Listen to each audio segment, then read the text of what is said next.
My 3 children and I rented a house for a few years in Mobile County, Alabama, starting in 2015.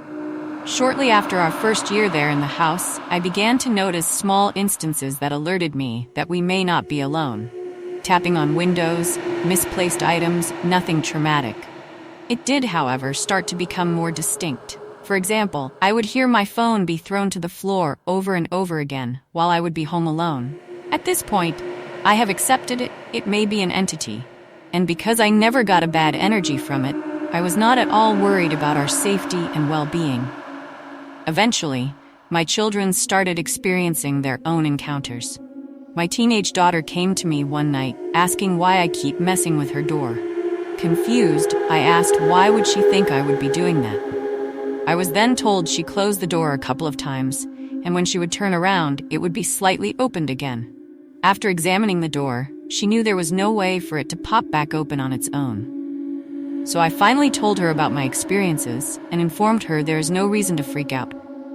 If she wasn't comfortable, to politely ask it to leave. My oldest son's first experience was shortly after my daughter's. After laying him down for bed, I could hear him saying, "What? Come in." Then about 15 minutes later, he told me someone keeps tapping on his window. He thought it was tapping on his door. After checking the outside, making sure it wasn't any branches, I finally told my son as well. We were all accepting of it, but never taunted it, nor talked about it a lot inside the house. Our encounters subsided after a while. At this time, I started working for a vet clinic and often fostered dogs. I ended up adopting this 3-year-old Yorkie that my children and I fell in love with. One night, me and my dog, Baxter, were snuggled up on the couch while I was watching a movie. Baxter was fast asleep when all of a sudden his head pops up and his eyes darted towards the blank wall facing us.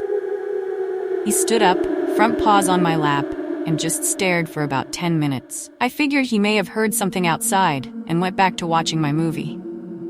I started to feel his legs trembling, and that's when I noticed all his hair down his back was standing straight up. Then his deep growls started. I am trying to not move, trying to not distract him, because I had the feeling of what he may be growling at. Our entity must be back.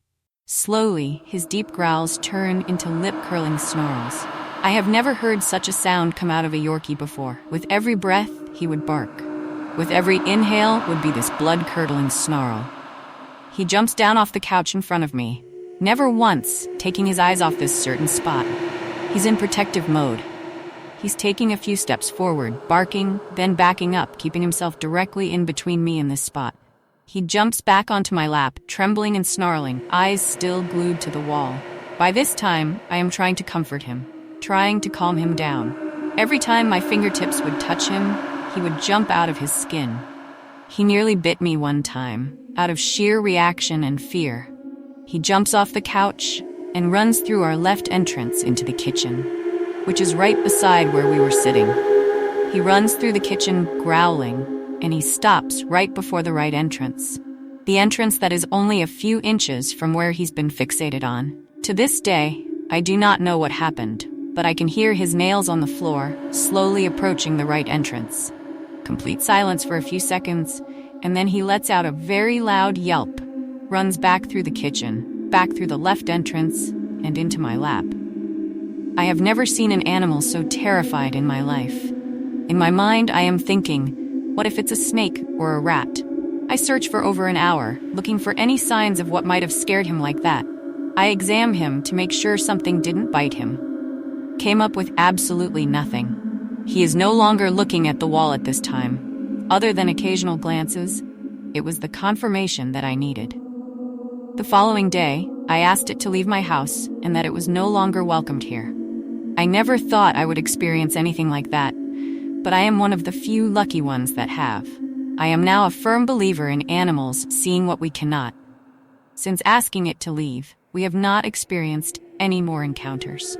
I am thankful nothing bad happened during our experiences, and I was able to teach my children how to respect a spirit, a memory that will forever live with my family.